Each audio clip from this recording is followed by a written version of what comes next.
오늘 성경 말씀은 사무엘상 15장 22절입니다. 하나님은 왕을 세워달라는 이스라엘 백성들의 요구를 받아들여 사울을 왕으로 선택하셨습니다. 사무엘은 먼저 사울에게 가서 기름을 부은 후 백성들을 미스바로 불러 모으고 베냐민 지파 기스의 아들 사울을 왕으로 추대했습니다.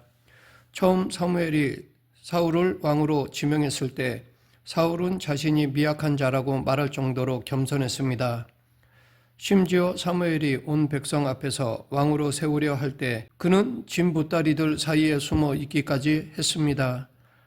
사무엘은 그런 사울을 찾아내어 왕으로 세웠고 모든 백성들은 그를 기뻐하여 만세를 외쳤습니다. 그 후 암몬이 쳐들어와서 야베스에 맞서 진을 쳤고 이 소식을 들은 기브아 백성들은 소리 높여 울었습니다. 이때 사울은 소를 잡아 각을 떠서 모든 지역에 보내 자기를 따르지 않는 자들은 곧 이렇게 될 것이라고 엄포를 놓으며 백성들을 모았습니다. 사울은 모인 자들을 3대로 나누어 암몬을 공격하여 이스라엘을 승리로 이끌었습니다. 이 같은 사울의 지도력을 경험한 사람들은 사울이 왕이 되는 것을 탐탁치 않게 여겨 비방했던 자들을 찾아내 죽이자고 했습니다. 그러나 사울은 성난 백성들을 제지하며 자기를 비방했던 불량배들에게 관용을 베풀었습니다. 하나님은 이렇게 겸손하면서도 관용을 베풀 줄 아는 사울을 사용해 이스라엘을 승리로 이끄셨습니다. 그런데 그토록 훌륭했던 사울이 변하여 죄를 짓기 시작하였습니다. 사울의 첫 번째 죄는 블레셋과의 전투에 앞서 제사장 사무엘이 드려야 할 번제를 본인이 직접 드린 일이었습니다. 당시 병거와 마병으로 무장한 블레셋이 침략해오자 온 백성이 두려워 떨었습니다. 그런데 사무엘이 기한이 차도록 오지 않자 초조해진 사울은 자신이 직접 번제를 드렸습니다. 그 번제 드리는 일을 마치자 곧 사무엘이 도착하더니 왕이 한 일을 책망하였습니다. 사실 사울은 무슨 일이 있어도 사무엘이 오기를 기다렸어야 했습니다. 제사는 제사장만이 드리도록 하나님이 정해놓으셨기 때문입니다. 사울의 출발은 좋았지만 그는 왕위에 오른 지 2년 만에 큰 죄를 범하고 말았습니다. 사울의 두 번째 죄는 아말렉과의 전투에서 모든 백성과 짐승을 다 진멸하라는 하나님의 말씀을 어기고 아말렉 왕 아갑과 좋은 가축들을 남긴 일이었습니다. 하나님은 이스라엘이 출애굽할 때 아말렉이 대적한 일로 인하여 아말렉의 모든 것을 진멸하기를 원하셨지만 사울은 탈취물에 욕심을 냈습니다. 사무엘이 사울의 죄를 추궁하자 그는 하나님께 좋은 제물을 드리기 위해서였다고 둘러댔습니다. 사울이 처한 상황을 충분히 감안해서 사울이 범한 첫 번째 죄는 인간적으로 너무 두려운 나머지 해서는 안 될 일을 한 사울의 연약함으로 볼 수도 있습니다. 그러나 그가 저지른 두 번째 죄는 얼마든지 다 진멸할 수 있었음에도 좋은 것을 살려두고 싶었던 욕심으로 인한 죄가 분명했습니다.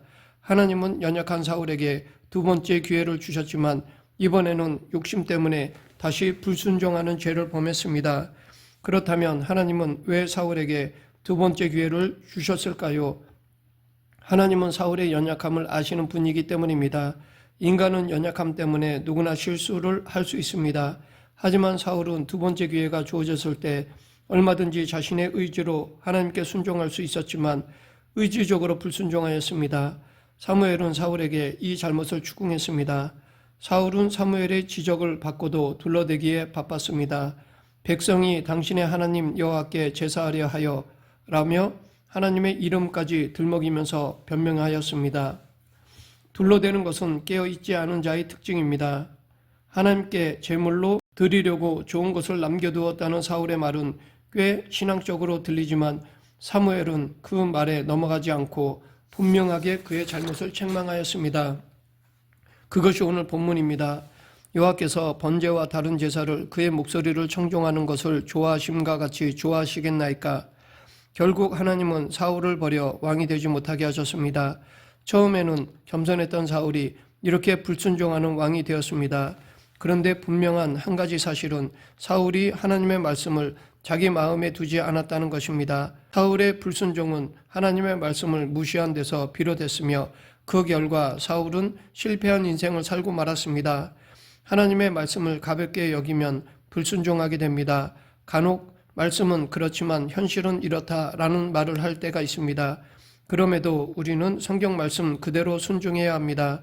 아무것도 염려하지 말라라는 말씀을 따라 어떤 상황에서도 염려하지 않아야 하고 돈을 사랑하지 말라고 하셨기에 돈을 사랑하지 않으면 됩니다. 그리고 성경은 그렇게 말하지만 현실은 그렇지 않아 라고 말하지 않도록 믿음의 담력을 키워야 할 것입니다. 만약 현실을 핑계 삼는다면 그것은 정작 하나님을 부인하는 것입니다. 자신이 원하는 대로 살면서 하나님 때문에 하는 듯이 교묘하게 포장해서도 안 됩니다.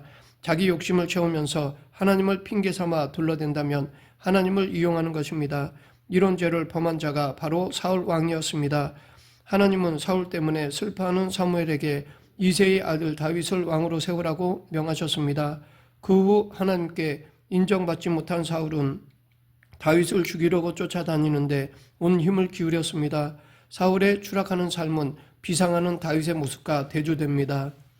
여인들은 사울이 죽인 자는 천천히요 다윗은 만만이로다 라고 노래하였습니다. 이 말을 들은 사울은 불쾌하게 여겼습니다.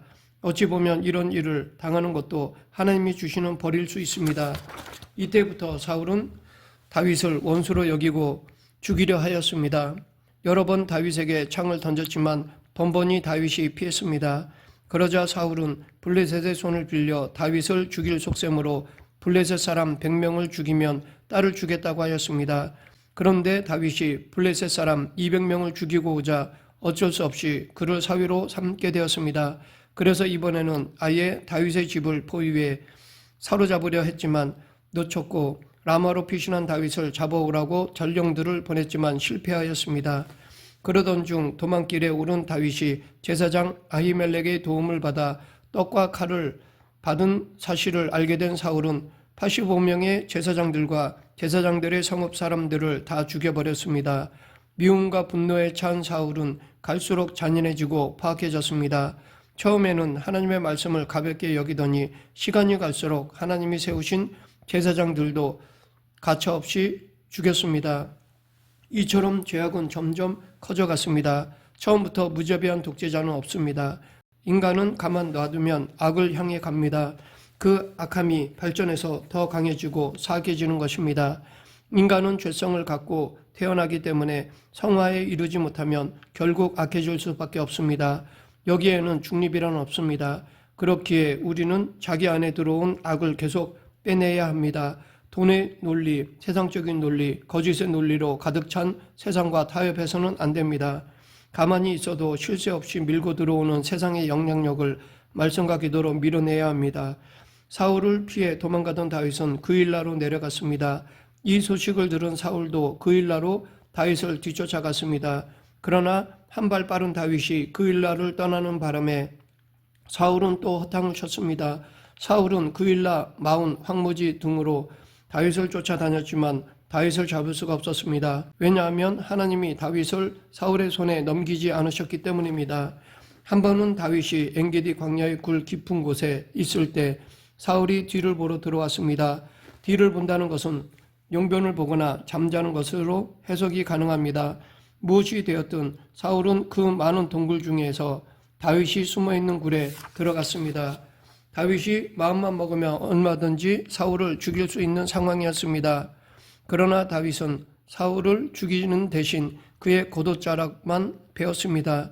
부하 3,000명을 이끌고 다윗을 죽이러 온 사울이 오히려 다윗의 손에 죽을 뻔하였습니다. 이렇게까지 다윗이 살려주었는데도 사울은 잠깐 뉘우치는 듯 했지만 변하지 않았습니다. 얼마 후 사울은 또다시 하길라산에 숨어있는 다윗을 죽이려고 군사를 끌고 십광야로 내려갔습니다. 그런데 이번에는 피곤했던지 사울과 부하들이 다 잠이 들었습니다. 다윗은 부하 아비새와 함께 진영에 가서 모두 잠든 모습을 보았습니다. 하나님이 그들을 깊이 잠들게 하셨기 때문에 사울을 없앨 절호의 기회가 한 번 더 찾아온 것이었습니다. 당장 사울을 창으로 찌르겠다는 아비새를 만류한 다윗은 사울의 머리 곁에 있는 창과 물병만 갖고 나왔습니다. 그리고는 건너편 산꼭대기에 올라 사울의 부하 아브넬에게 왜 왕을 보호하지 않았느냐라고 외쳤습니다. 이번에도 사울은 죽을 뻔했다가 살아났습니다. 사울과 온 군대가 죽이려고 했지만 다윗은 살았고 오히려 사울이 2번이나 죽을 뻔하였습니다. 다윗과 사울 두 사람을 비교해 볼 때 하나님과 동행하는 다윗은 용기 있고 너그러웠지만 하나님과 동행하지 않은 사울은 난폭하고 무기력하고 초라했습니다. 이 땅에서의 최고의 삶은 하나님과 동행할 때 주어집니다. 기도와 말씀으로 순종하는 사람이 하나님과 동행할 수 있습니다. 사무엘이 죽은 후 이스라엘의 숙적인 블레셋이 다시 쳐들어왔습니다. 다급해진 사울은 하나님께 여쭤보았지만 하나님은 꿈으로도 우림으로도 선지자로도 대답하지 않으셨습니다. 하나님이 이미 그를 떠나셨기 때문입니다. 하나님은 사울이 하나님과 함께할 때는 도와주셨지만 말씀에 불순종하며 다윗을 죽이려 할 때는 결코 돕지 않으셨습니다. 하나님께로부터 아무런 응답을 받지 못한 사울은 궁여지책으로 신접한 여인을 찾아갔습니다. 그곳에서 사울은 다음날 블레셋 군대에 의해 죽임을 당할 것이라는 이야기를 들었습니다. 그렇지 않아도 두려워 죽을 판이었는데 그 말을 들은 사울은 정신을 차리지 못했습니다. 기력이 다한 사울은 두려움과 고통에 눌려 음식도 거절하다가 신하들과 신접한 여인의 강권으로 겨우 음식을 먹었습니다. 그 다음날 사울은 블레셋과의 전투에서 비참하게 죽었습니다. 사울의 세 아들이 먼저 죽었고 사울은 적이 쏜 화살에 맞아 중상을 입었습니다. 차라리 화살을 맞고 바로 죽었더라면 좋았을 것을 중상을 입은 사울은 칼 위에 스스로 엎드려져 자결하였습니다. 블레셋은 사울의 머리를 벤 후 그의 시체는 성벽에 못 박았습니다. 그러면 사울은 왜 이렇게까지 비참하게 되었을까요? 그 이유는 하나님의 말씀을 가볍게 여기고 무시하였기 때문입니다. 처음 사울은 겸손한 사람으로서 하나님이 그를 높이셨습니다. 하지만 언제부턴가 그는 하나님께 불순종하기 시작하였습니다. 하나님이 주시는 여러 기회를 놓치고 계속 변명하면서 자기 마음대로 살았습니다. 그 결과 비참한 최후를 맞이하게 된 것입니다. 말씀을 맺겠습니다. 우리는 사울을 반면교사로 삼아야 합니다. 우리도 아무리 작은 불순종이라고 거듭 행하면 사울처럼 될 수 있습니다. 처음이 좋다고 해서 반드시 끝까지 훌륭하게 사는 것은 아닙니다. 처음 신앙생활을 잘했다고 해서 끝까지 잘할 것이라 장담하지 못합니다. 집사, 장로, 목사라는 직분이 이를 보장해 주지도 않습니다. 그러하기에 우리는 늘 자신의 신앙을 성찰해야 합니다. 늘 말씀과 기도로 깨어있는 저와 여러분 되길 간절히 축원합니다. 기도하겠습니다.